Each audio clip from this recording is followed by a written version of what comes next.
ક્ષત્રિય આંદોલનમાં ઘણા નવા ચહેરા જોવા મળ્યા. મંચ ઉપરથી ઘણા એવા સારા લોકો પણ જોવા મળ્યા કે જે ખૂબ સારું બોલી શકે છે, રાજનૈતિક હોય કે પછી સામાજિક હોય. અને તેમાંનો જ એક ચહેરો એટલે તૃપ્તિબા રાઓલ, જે પોતાને સામાજિક કાર્યકર તરીકે ઓળખાવે છે.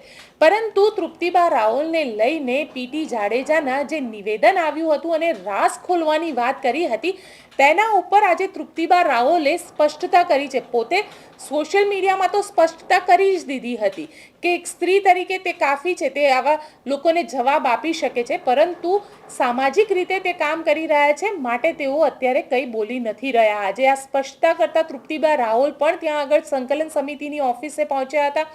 શું કહ્યું તૃપ્તિબા રાઓલે તે પણ સાંભળીએ. તમારી જે પોસ્ટ છે એના થકી આપ શું મેસેજ આપવા માંગો? જી બિલકુલ, હું આપને કહેવા માંગુ, અને આપ કદાચ આટલા સમયમાં જોયું હશે કે અમારી જે લડત હતી એ એક જે શબ્દોની વાત હતી એની માટેની હતી. પહેલા દિવસથી અત્યાર સુધી આપે મને જોઈ હશે, જાહેર જીવનમાં પણ જોઈ હશે. મારી ભૂમિકા એક ક્ષત્રિયાણી તરીકે ને એક સ્ત્રી તરીકેની પહેલાં હંમેશા આવે.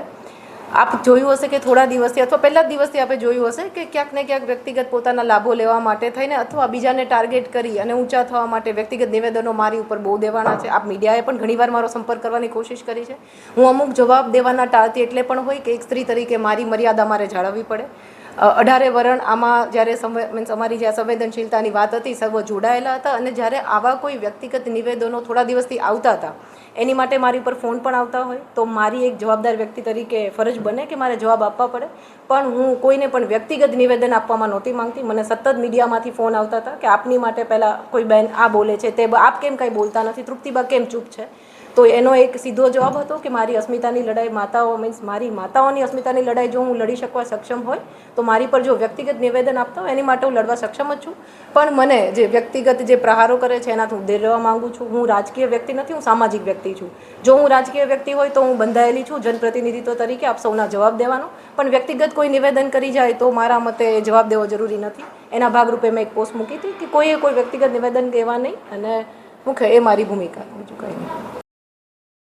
આપ શું વિચારી રહ્યા છો? તૃપ્તિબા રાઓલે જે જવાબ આપ્યો છે તે ઠીક છે, કારણ કે જે રીતે તૃપ્તિબા રાઓલ ઉપર હુમલા કરવામાં આવ્યા અને પીટી જાડેજા દ્વારા કહેવામાં આવ્યું કે ઘણા રાઝ તેમની પાસે છે, એ રાઝ કયા હોઈ શકે? અને તૃપ્તિબા રાઓલની વિરુદ્ધમાં આ પ્રકારની વાત કરવાની જે ચેષ્ટા કરવામાં આવી તે કેમ કરવામાં આવી?